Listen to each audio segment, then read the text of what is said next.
Travis, Yes. Who talked James Franco? Vanity Fair, we know James Franco.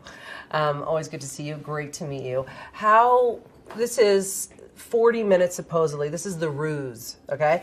That it's 40 minutes from cruising that was lost because they couldn't, whether it was what do they call it? The censorship wouldn't let them do it. The film's been destroyed. William Friedkin directed it, obviously, right? Did I get that right? All right, we'll tell it better. All right. Thank you. Kai. All right. When William Friedkin made Cruising, he shot in actual leather bars in New York City. The original film was fraught with a lot of controversy, and there were protests during the filming. Supposedly, there were 40 minutes cut out of Cruising so that it wouldn't have an X rating. Now, that sounds like a lot of material. Maybe some of that material was stuff that he really wanted in there. And if you really study Cruising, there are strange gaps, and it's sort of a unfinished portrait in a lot of ways.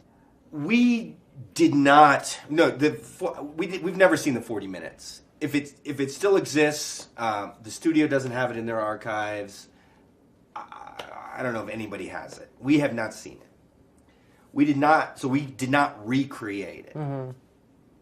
But we used it as a launching place for our film that is very different than Cruising in a lot of ways. I love all the exploration into fame as well. I thought was interesting. That probably didn't matter to you, but in seeing that with those actors about the one conversation with the agent, like, oh, it's Franco, he's using you, and you guys were in acting class together. The Val, I'm assuming is his name, right? Yes. That plays Al Pacino, or the guy that is supposed to be Al Pacino, and about how difficult that was for him.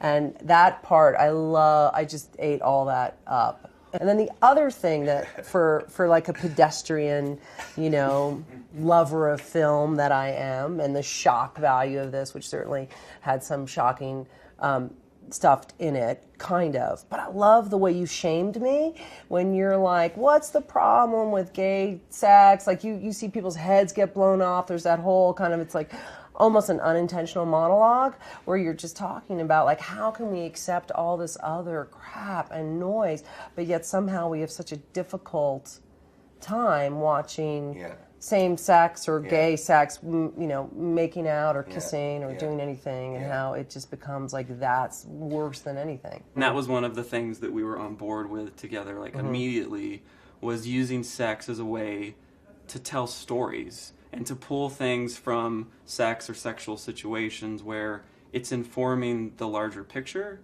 and it's important to the characters. There's a reason for it, right? And I think regardless if it's gay or straight, that you don't really see that very much.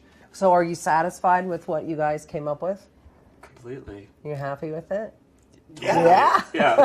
Has it premiered yet? I'm like... It's tonight. It's tonight. 8:30.